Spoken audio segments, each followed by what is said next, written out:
नमस्कार, welcome to career 247। मैं हूं प्रशांत धवन। नाउ भारत में हम लोग आज के समय इवेल्युएट कर रहे हैं कि इंडिया यूएस ट्रेड डील में भारत को कितना फायदा मिला है, कितना हमारे लिए ये ट्रेड डील अच्छी है।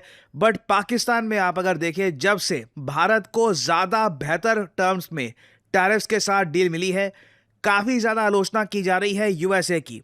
सडनली हम देखते हैं कि पाकिस्तान के रक्षा मंत्री पार्लियामेंट में खड़े होकर ये बड़ी स्टेटमेंट दे देते हैं कि यूएसए ने पाकिस्तान का इस्तेमाल किया है इन द पास्ट एक टॉयलेट पेपर से भी बदतर, एक टॉयलेट पेपर की तरह नहीं, एक टॉयलेट पेपर से भी बदतर पाकिस्तान का इस्तेमाल किया जा चुका है। यहां पे आप देख पाएंगे इस पे article, the US use Pakistan then threw away like a toilet paper, Khawaja Asif big admission. इन्होंने यहां पर यह कहा है, बहुत सारी बातें इन्होंने एडमिट करी है वैसे पाकिस्तान की हिस्ट्री के बारे में, जो इन द पास्ट कई इंडियंस बोल चुके हैं सोशल मीडिया पर। परहैप्स इवन कई पाकिस्तानी से डिबेट करते वक्त या फिर डिस्कशन करते वक्त उनको बता भी चुके हैं कि किस तरीके से यूएस ने उनका यूज किया है। मगर मैं डाउट करूंगा कि इवन किसी इंडियन ने भी ये इस टाइप के वर्ड्स यूज किए होंगे कि एक टॉयलेट पेपर के तरह या फिर टॉयलेट पेपर से भी बदतर पाकिस्तान का यूज किया गया है। Pakistan was treated worse than a piece of toilet paper and was use for a purpose and then thrown away.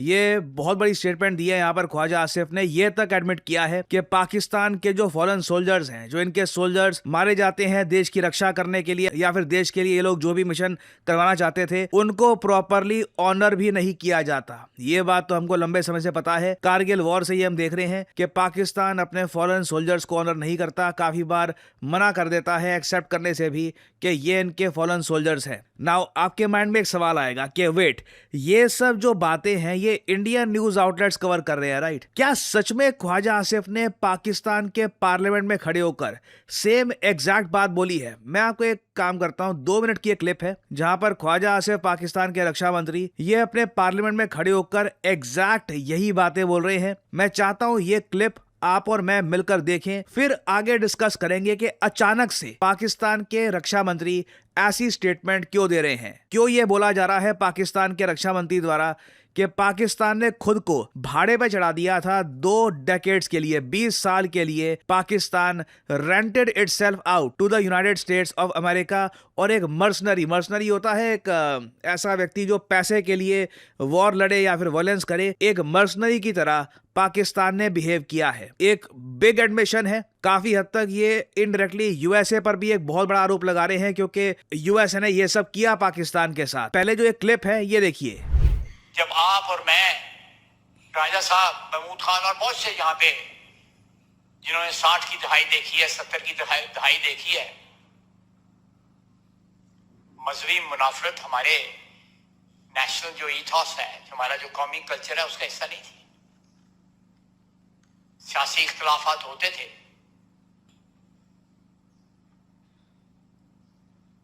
ये मजहबी मुनाफरत जो है डिलिबरेटली उसको हवा दी गई।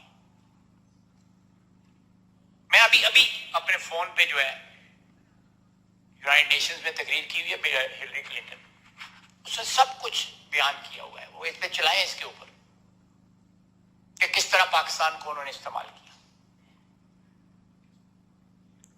लैंडमार्क तकरीर है उसकी,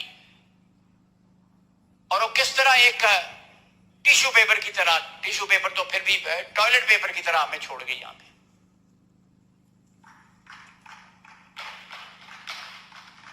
फिर भी तालियां कौन बजा रहा था? एनीवे, हमने उससे ना सीखा। और 2 घंटे के लिए यहां पे बिल क्लिंटन आया तो माले पानी शुरू कर दी उस वक्त के बरसर इख्तियार लोगों ने कि बिल क्लिंटन आ गए।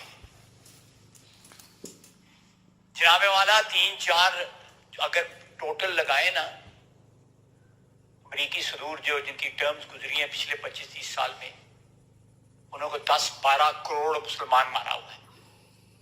उन्होंने कजाफी के बेटे को भी नहीं छोड़ा। जब तक हम इस मिट्टी को अपना स्पॉन्सर बनाएं, इस मिट्टी के साथ अपने रिश्ते को अपना स्पॉन्सर बनाएं, हम अपने स्पॉन्सर जो है बाहर ना जाकर ढूंढें। वो अरबी में कहते हैं, मैं बाहर नौकरी की हुई थी, कफील जो है वो यहां ही होने चाहिए हमारे। हम कफालत के लिए कभी वाशिंगटन चले जाते हैं, कभी मॉस्को चले जाते हैं, कभी तानिया चले जाते हैं। ना ये अपने आप में बहुत बड़ी स्टेटमेंट है और आपके माइंड में सवाल आएगा कि अचानक से पाकिस्तान के रक्षा मंत्री ये क्यों कह रहे हैं कि यूएसए ने पिछले कुछ सालों में, जैसे इनकी स्टेटमेंट है, 10-12 करोड़ मुसलमान मार दिए और गद्दाफी के बेटे को भी नहीं छोड़ा। गद्दाफी बाय द वे एक ऐसी फिगर थी, लिबिया का तानाशाह था गद्दाफी, बट पाकिस्तान में गद्दाफी को बहुत ज्यादा प्यार दिया गया। आप देखोगे पाकिस्तान का क्रिकेट स्टेडियम भी, गद्दाफी स्टेडियम, ये मोहम्मद गद्दाफी के नाम पे रखा गया है। तो खैर ये यहाँ पर कह रहे हैं यूएसए ने ये सब किया है।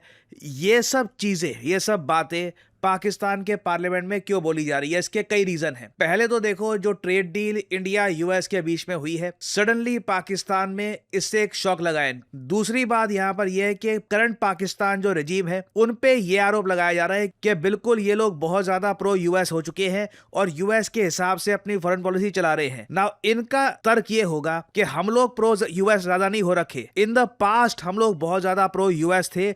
अब इन लोगों का ऑफकोर्स क्लेम ये होगा कि पाकिस्तान अपनी विदेश नीति under the current regime balance करने का प्रयास कर रहा है। और आप सोचकर देखिए, स्थिति इतनी खराब है कि डोनाल्ड ट्रंप के बारे में चाहिए जो भी अच्छी अच्छी बातें बोले कि उनको नोबेल पीस प्राइज मिलना चाहिए, यूएसए बहुत अच्छा देश है और यूएसए की इन्वेस्टमेंट ये ला रहे हैं रेको डिक में, आईएमएफ से इनको बहुत ज्यादा हेल्प मिलती है थ्रू यूएस। इनको ये बात अपने पार्लियामेंट में बोलनी पड़ती है ताकि इनकी खुद की जनता जस्टिफाइड फील करे, ये फील करे कि एटलीस्ट घर में तो सच बोला जा रहा है। ये बात पाकिस्तान के मिनिस्टर को एक्सेप्ट करनी पड़ती है कि पाकिस्तान ने 2 दशकों के लिए खुद को भाड़े पे चढ़ा दिया था, it rented itself out to the US. और सिर्फ इतना ही नहीं, इन्होंने आगे ये भी एडमिट किया है कि जिहाद जो वर्ड है, इसको गलत तरीके से यूज किया गया, इररिवर्सिबल मिस्टेक्स करी गई। यहाँ पे आप देख पाओगे इन्होंने कैटेगोरिकली ये कहा है कि पाकिस्तान ने अपना जो एजुकेशन सिस्टम है यही कंप्लीटली चेंज कर दिया था आफ्टर 1999, ताकि जो भी अफगानिस्तान में यूएस कर रहा है इसको ये लोग लेजिटिमाइज कर सके, अपनी जनता के सामने ये नैरेटिव बेच सके। ये बहुत बड़ा एडमिशन है। थोड़ा सा और पार्ट भी है ख्वाजा आसिफ की स्टेटमेंट का पार्लियामेंट में, ये भी मैं आपको दिखाना चाहता हूं। इसे कई अफगानिस्तान के जो एमपी है ये भी शेयर कर रहे हैं सोशल मीडिया में। वो लोग कह रहे हैं कि देखिए, इससे साफ पता लग जाता है कि अफगानिस्तान में जो भी हालत है आज के समय,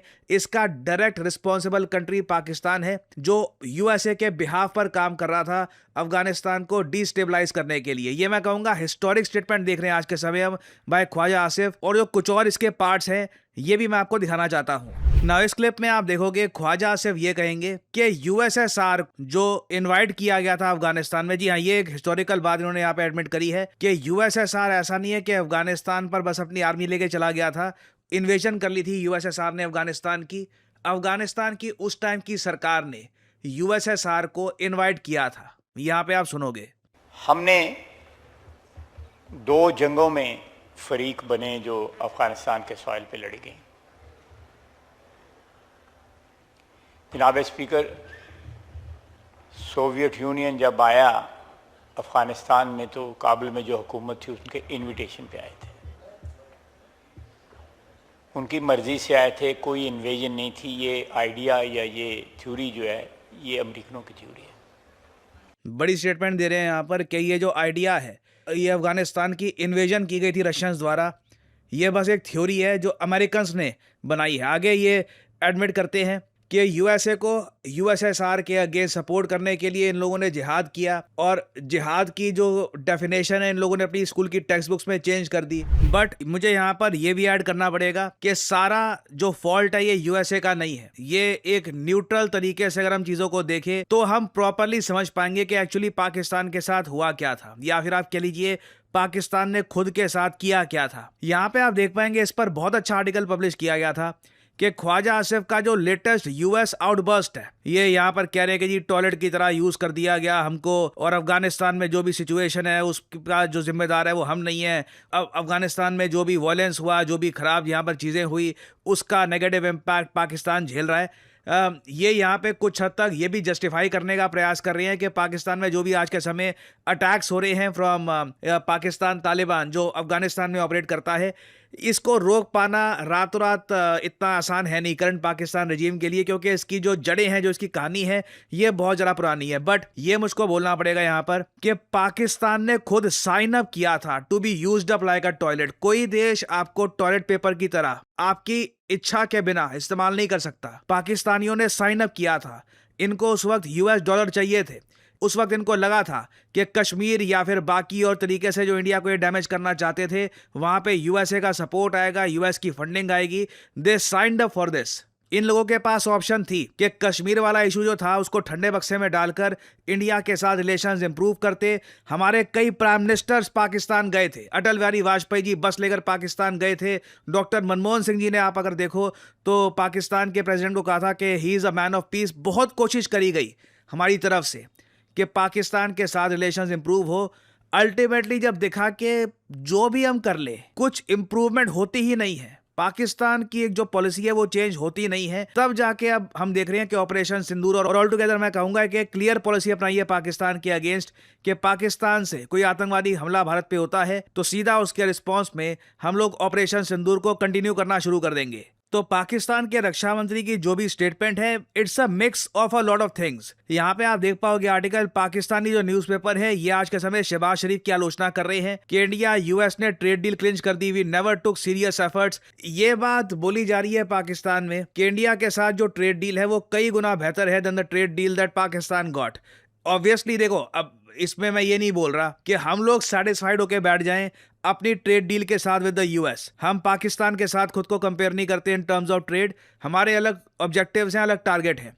बट जो पाकिस्तान में आज के समय एंटी यूएस जो बातें बोली जा रही है इनके पार्लियामेंट में, हिस्ट्री को लेकर, इवन उससे पहले 1960s 70s का जो टाइम था उसको लेकर, उसके पीछे मेन फ्रस्ट्रेशन यही है कि यूएसए से जो एक्चुअल सपोर्ट पाकिस्तान चाहता था वो कभी इन द पास्ट भी इनको नहीं मिला। और आज भी आप अगर देखो तो पाकिस्तान डिसअपॉइंटेड ही खड़ा है with the US support.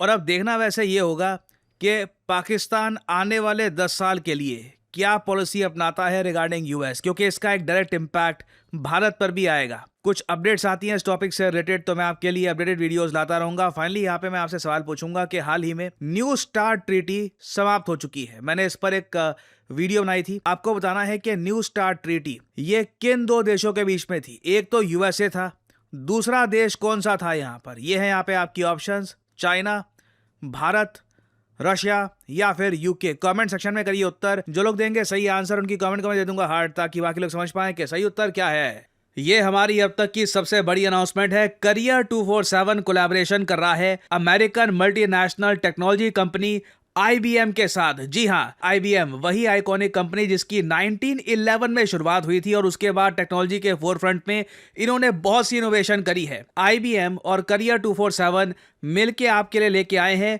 Data analyst course that can really change your career. देखो, ये बात कोई छुपी हुई नहीं है।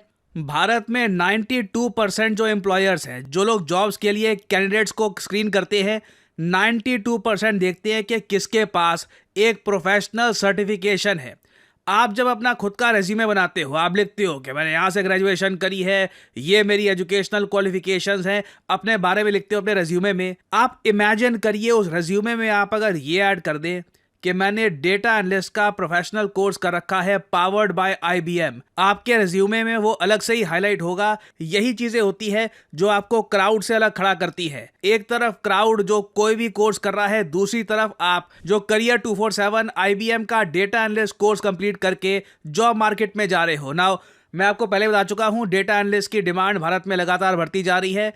डेटा एनालिस्ट हर कंपनीज में आज के समय काम करते हैं। इवन करियर 247, अड्डा 247 में आप देख लें तो बहुत सारे डेटा एनालिस्ट काम करते हैं। चाहे हेल्थ केयर हो, डिफेंस हो, मैन्युफैक्चरिंग हो, हर जगह डेटा है और डेटा की सेंस बनाने के लिए you need a data analyst. So I am proud to say कि IBM और करियर 247 इकट्ठा आए हैं ये यूनिक कोर्स बनाने के लिए। आप अगर इंटरेस्टेड है इस कोर्स में, जो पर्सनली आप अगर मुझसे पूछे, यू शुड बी इंटरेस्टेड। अगर आप अपने रेज्यूमे को स्ट्रॉन्ग करना चाहते हैं, आप चाहते हैं कि जब आप जॉब मार्केट में जाएं आपका रेज्यूमे अलग ही दिखे, गो फॉर दिस कोर्स।